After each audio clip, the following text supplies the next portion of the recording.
John Jebaraj தம்பி சிக்கின மாதிரி அல்லது எந்த சாக்கடையில போய் விழுந்தாரோ அந்த சாக்கடையில கிடக்கக்கூடிய மக்களை எல்லாம் இந்த லைட்டுக்குள்ள கொண்டு வரணும்.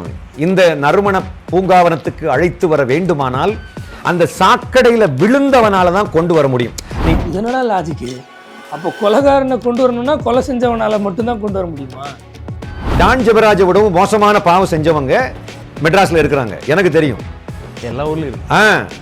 ஒரு மனைவியோடு வாழாம பல விதமான அக்கௌண்ட்டுகள் ஓபன் பண்ணவங்க ரொம்ப பேர் இருக்காங்க. ஆக்சுவலா ஜான் ஜெபராஜோட மோசமான பாலியல் ரீதியா செய்யக்கூடிய நபர்களை உங்களுக்கு தெரியும். ஆனா மக்களுக்கு அதை சொல்லவே மாட்டீங்க. வாயை மூடிட்டு மக்கள் இன்னும் சாவட்டும்னு விட்டுருவீங்க, அப்படிதானே? ஜான் ஜெபராஜை படைத்தவர் ஜான் ஜெபராஜை எப்படி பார்க்கிறாரோ அப்படி நாம பார்க்கக்கூடிய முதிர்ச்சிக்கு நான் வளர வேண்டும் அப்படின்னு நான் எதிர்பார்க்கிறேன். அந்த முதிர்ச்சிக்கு வரணும்னா படைச்சவர் என்ன சொன்னாருன்னு முதல்ல பார்க்கணும். அதுக்கு இதுதான் பைபிள், இது என்னன்னாவது அகத்தியனுக்கு தெரியணும். இப்படிலாம் பாவம் பண்ணாங்கன்னா அவங்கள உலகத்துக்கு அனுப்பிச்சிருங்கன்றாங்க.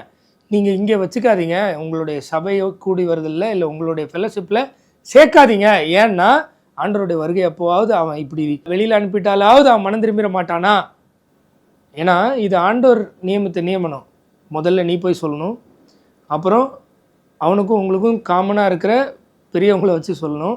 அப்படியே அவன் கேட்கலாம், பப்ளிக்காக அவனை கண்டம் பண்ணி வெளில அனுப்பிச்சிடணும். ஏன்? அப்படியாவது அவன் திருந்தணும். ஆனால் நீங்கள் என்ன சொல்கிறீங்க? அவனுக்கு நல்லா பாலிஷ் போடணும், அவனை என்கரேஜ் பண்ணணும் அப்படின்னு சொல்கிறீங்க. வேதத்திற்கு எதிரான கிறிஸ்தவர்களை வறுத்து எடுக்க போகிறோம், வாங்க.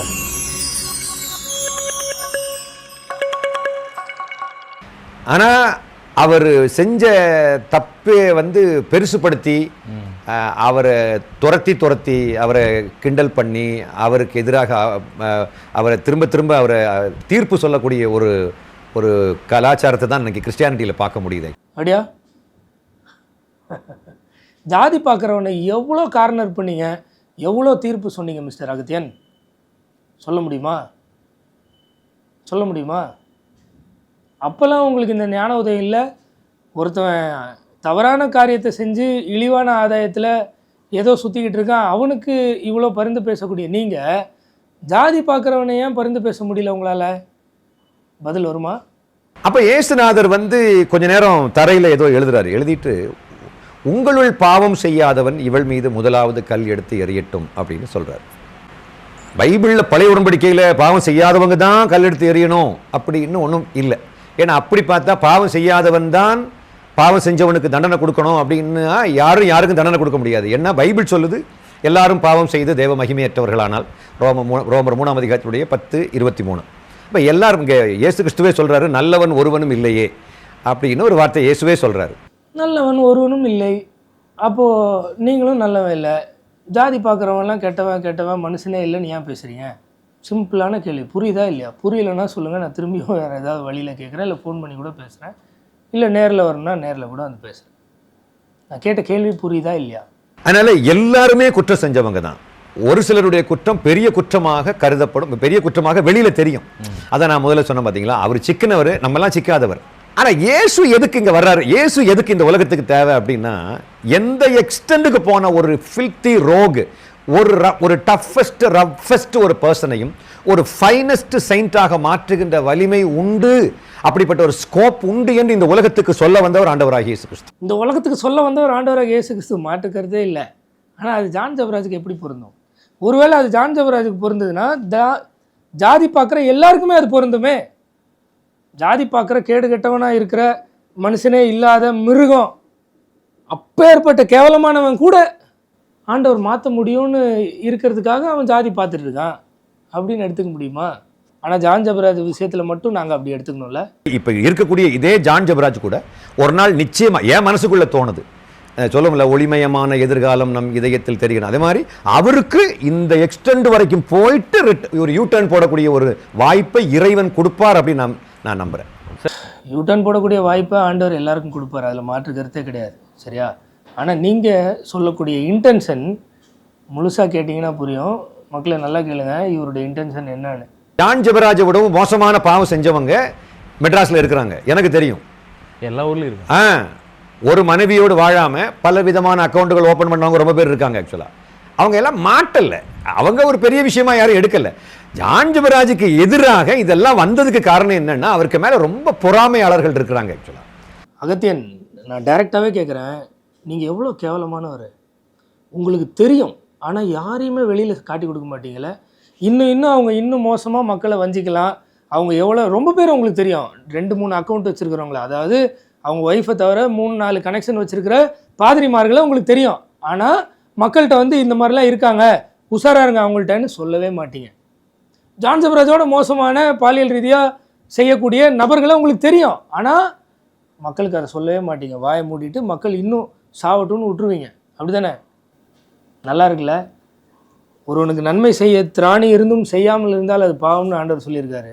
இவங்கெல்லாம் தவறானவங்க அப்படின்னு மக்கள்கிட்ட எடுத்து சொல்லி ஆண்டவருடைய வேதத்துக்கு திரும்புங்க, இவங்க பின்னாடி இருக்காதீங்கன்னு உங்களால் சொல்ல முடியாதுல்ல. ஏன்னா அந்த நன்மையெல்லாம் செஞ்சுட்டா மக்கள் தப்பிச்சிருவாங்கல்ல. நம்ம சும்மா செவத்துக்கிட்ட கத்துன மாதிரி ஜாதி பார்க்குற தப்பு, ஜாதி பார்க்குற தப்புன்னு குருட்டாம்போக்கில் 4 பேர்கிட்ட கத்திட்டா நம்ம சிறப்பான ஊழியம் செஞ்சிட்டோம். அப்படி தானே? மற்ற விதத்துலலாம் மக்கள் எப்படி சீரழிஞ்சாலும் எனக்கு கவலை இல்லை, சொல்ல மாட்டேன். ஏன்னா தம்பி தப்பே பண்ணலை அப்படி ஒன்று நான் சொல்கிறதுக்கு இல்லை. ஆக்சுவலாக இதில் என்னென்னா ஒரு விஷயம் எனக்கு என் மனசுக்குள்ளே என்ன தெரியுதுன்னா, ஜான் ஜெபராஜ் தம்பி சிக்கின மாதிரி அல்லது எந்த சாக்கடையில் போய் விழுந்தாரோ அந்த சாக்கடையில் கிடக்கக்கூடிய மக்களை எல்லாம் இந்த லைட்டுக்குள்ளே கொண்டு வரணும், இந்த நறுமண பூங்காவனத்துக்கு அழைத்து வர வேண்டுமானால் அந்த சாக்கடையில் விழுந்தவனால தான் கொண்டு வர முடியும். இதனடா லாஜிக்கு? அப்போ கொலைகாரனை கொண்டு வரணும்னா கொலை செஞ்சவனால் மட்டும்தான் கொண்டு வர முடியுமா? பேசணுன்னா என்ன வேணால் பேசுவீங்களா? இதை பேட்டி எடுக்கிற ஆங்கர் மாரங்களுக்கெல்லாம் இப்படி ஒரு கேள்வி வரவே வராதா?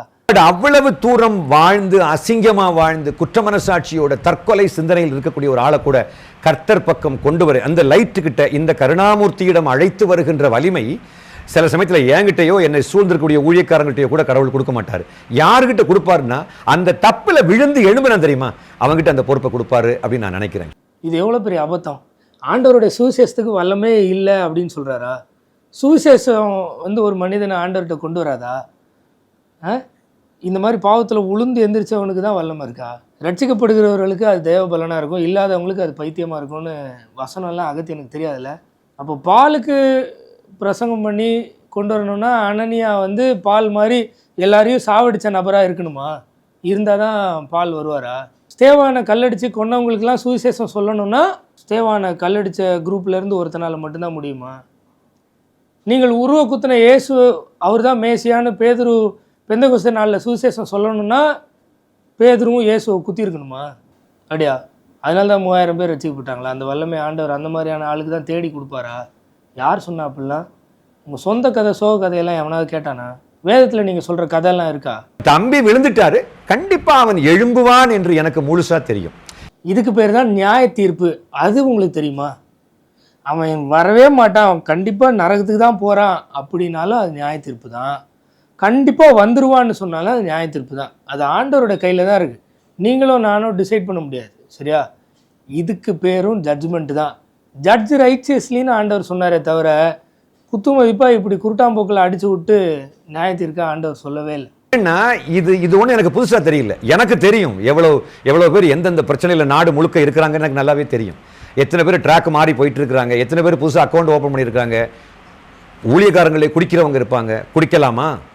எல்லாரையும் அகத்தி எனக்கு தெரியும் மக்களே, ஆனால் காட்டி கொடுக்கவே மாட்டார். ஏன்னா அவங்க இன்னும் அப்படியே செய்யட்டும், மக்கள்லாம் இன்னும் படாத பாடுபட்டு அவங்கள்ட்ட மாட்டிட்டு தவிக்கிட்டோன்னு அகத்தியன் நினைக்கிறார். ஏன்னா அந்த மாதிரி ஃப்ராடு பசங்கள்கிட்ட மாட்டினது அவருடைய குடும்பத்தில் யாரும் இல்லைல்ல, அவனுடைய குடும்பம் தானே. அவன் ஹார்ட் அண்ட் மணியை அவன் கஷ்டப்பட்டு சம்பாதிச்சதை எவனுக்கோ கொடுத்து அவன் குடிப்பான், கூட ஒரு 4 பேரை வச்சுப்பான், 4 அக்கௌண்ட் ஓப்பன் பண்ணிப்பான், எல்லாம் பண்ணிப்பான். அகத்தியன் கம்முன்னு இருப்பார்.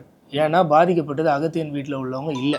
God is the one who created him. கடவுள் படைச்சவருடைய பார்வையில் அவன் யாரோ அந்த ஆள் படைச்சவர் எப்படி பார்க்குறாரோ அப்படி தான் நாம் அந்த பிள்ளையை பார்க்கணுமே தவிர ஜான் ஜெபராஜை படைத்தவர் ஜான் ஜெபராஜை எப்படி பார்க்குறாரோ அப்படி நாம் பார்க்கக்கூடிய முதிர்ச்சிக்கு நான் வளர வேண்டும் அப்படின்னு நான் எதிர்பார்க்குறேன். இப்போ அந்த முதிர்ச்சிக்கு வரணும்னா படைச்சவர் என்ன சொன்னாருன்னு முதல்ல பார்க்கணும்.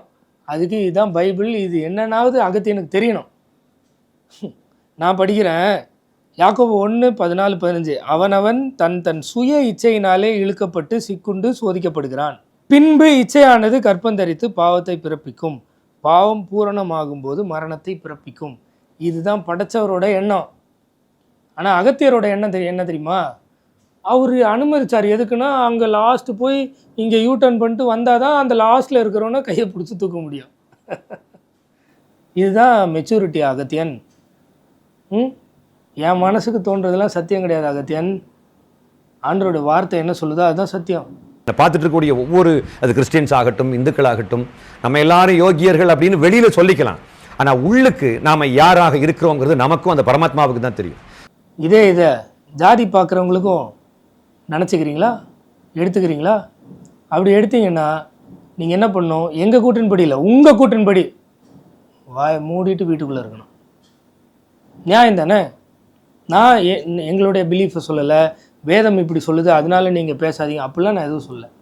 உங்கள் பிலீஃபின் படி இவ்வளோ தூரம் நீங்கள் பேசின உங்கள் வார்த்தையின்படி, வேதத்தின்படி இல்லை, உங்கள் வார்த்தையின்படி யாரையும் எதையும் பேசாமல் வாயை மூடிட்டு போயிடணும். ஈடன் டிவியில் கொடுத்த பேட்டியெல்லாம் ரிவோக் பண்ணிட்டு சாரி சொல்லிவிட்டு அப்பாலஜைஸ் பண்ணிவிட்டு, இந்த டிமோனுக்கு எதிராக எங்கெங்கெல்லாம் போய் பேசுனீங்களோ அங்கெல்லாம் போய் அப்பாலஜைஸ் பண்ணிவிட்டு, நம்ம எவ்வளோ பெரிய பாவி தெரியுமா?